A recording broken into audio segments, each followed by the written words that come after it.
बहू के हाथ। घर की बहू शीना को इस बात का बड़ा घमंड था कि जिस काम में वो हाथ डालती थी वो काम अच्छा हो ही जाता है। शीना की हर बात में हाथ का इस्तेमाल जरूर होता था। एक दिन शीना का पति आकाश उससे कहता है, कल जो वो भिंडी बनाई थी ना तुमने, वाह वाह वाह वाह, मजे आ गए। मैंने अपने हाथों से बनाई थी। मेरे हाथों में वैसे भी जादू है, जिस चीज को छू लेती हूँ सोना बन जाती है। अब ये थोड़ा ज्यादा हो रहा है। मतलब अगर हर चीज को छू के सोना ही बना देती हो तुम, तो हमारे नाम के पीछे भी अंबानी ही लगा देते हम। चुप रहो, मुंह पे हाथ रख लो, कुछ भी बोलते रहते हो। शीना की सास बगिया से पूजा के लिए फूल चुन रही थी। सुंदर, अति सुंदर, कितने प्यारे गुलाब के फूल हैं। भगवान जी खुश हो जाएंगे। मैंने अपने हाथों से जो पौधा लगाया था, मेरे हाथों की कोई भी चीज बेकार नहीं जाती। हाँ बेटा, सही कह रही है। इसीलिए तो तुम्हारे पिताजी से मैंने अपने बेटे के लिए तुम्हारा हाथ मांगा था। और उन्होंने हाथों हाथ में मेरा हाथ आपकी बेटी के हाथ में दे भी दिया था। हाँ बेटा, वो तो है, पर मुझे ये बता, तू ये हर बात में हाथ क्यों बीच में लेकर आती है? माँ जी, पंडित जी ने हाथ मेरा देखकर नैनीताल में कहा था कि मेरे हाथ जगन्नाथ हैं, मेरे हाथों से कभी कोई काम नहीं बिगड़ेगा। तो मेरे हाथों की तारीफ तो मुझे करनी पड़ेगी ना। हाँ हाँ, ठीक ही कह रही हो वैसे। तो मिलाओ हाथ इसी बात पर। शीना को न सिर्फ इस बात पे गर्व था कि उसके हाथ से सब अच्छा होता है, बल्कि घर के सारे काम भी वो पहले अपने हाथ से करती, फिर कोई दूसरा उन कामों को कर पाता। एक दिन शीना कपड़े धो रही थी। अरे घर में वॉशिंग मशीन है तो सही, खुद क्यों थक रही हो?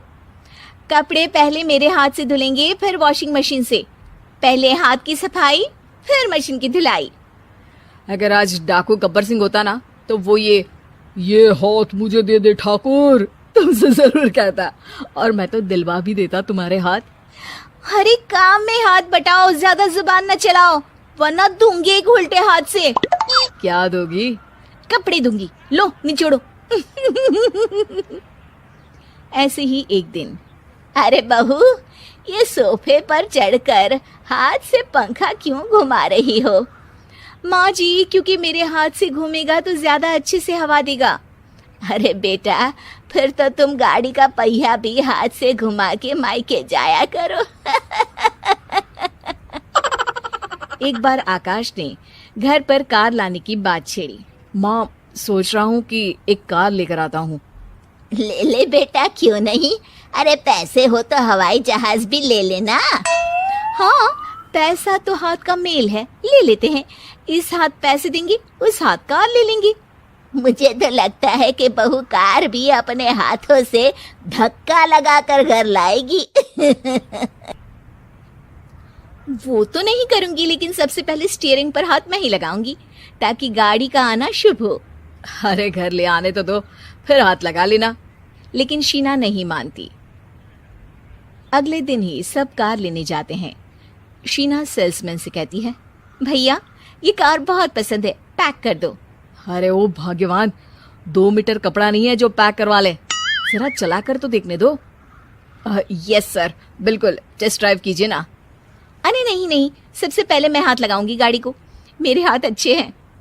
अरे यार, हाथ तो मैं भी धोता ही हूँ, और आजकल तो सैनिटाइजर से भी धोता हूँ। मेरे काम में हाथ ना अड़ाओ। अरे टांग ना अड़ा होता है भाग्यवान, हाथ नहीं। शीना ड्राइविंग सीट पर बैठ जाती है और आकाश उसे गाड़ी के फंक्शन समझाता है। देखो शीना, ध्यान रखना, ये है स्टीयरिंग, इससे राइट लेफ्ट जाएंगे। ये है एक्सेलरेटर, इससे स्पीड कंट्रोल कर सकते हैं, और उसी के पास में है ब्रेक, जो तुम्हारी जुबान में शायद मिसिंग है। ठीक है, ज्यादा भी सिखाने की जरूरत नहीं है। मेरी माँ तो कहती है कि मैं अगर अपनी शुभ हाथ लगा दूं तो जग घूम जाए, तो ये स्टीयरिंग क्या चीज है? शीना गाड़ी स्टार्ट कर देती है और स्टीयरिंग को घुमाते हुए एक्सेलरेटर पर धीरे से पैर रखती है, और शोरूम के बाहर के एरिया में ही गाड़ी घूमने लगती है, जहाँ दूसरी गाड़ियां भी रखी हैं। देखा मेरे हाथों का कमाल। अब ब्रेक दबा दो, आगे गाड़ी है। शीना आगे गाड़ी देखकर घबरा जाती है और पाँव गलती से एक्सीलरेटर पर पड़ जाता है। कार आगे खड़ी एक बड़ी गाड़ी में घुस जाती है। दोनों कार से उतरते हैं। सेल्समैन भागते हुए आता है। अरे 7 लाख की गाड़ी खरीदने आए थे और 15 लाख की गाड़ी ठोक दी। Oh my God. आकाश की माँ, आकाश और शीना घबरा जाते हैं। इतना सारा पैसा कहाँ से आएगा? तभी वहां मैनेजर भी आ जाता है। पूरा माजरा समझता है। अरे टेंशन मत लीजिए, गाड़ियों का इंश्योरेंस था। आप जो कार लेने आए थे वही खरीद लीजिए। पर मैडम, जब तक आप सीख ना ले तब तक गाड़ी मत चलाइएगा। अभी तो आपने गाड़ी बस ठोकी है, जिसका बीमा भी था, लेकिन सड़क पे चलते हर इंसान का बीमा नहीं होता। अरे मेरे हाथों से छुप भी गया ना तो उसकी जिंदगी बन जाएगी, और अगर चला भी गया तो स्वर्ग ही पाएगा। मैनेजर साहब, मेरे हाथ में कोई दिक्कत नहीं है, वो तो बस पाँव गलत जगह पर चला गया था। शीना की बात सुनकर आकाश अपना सर पीटता है और उसकी सास अपने हाथ से खुद का मुंह छिपा लेती है और मैनेजर हाथ जोड़कर माफी मांग लेता है।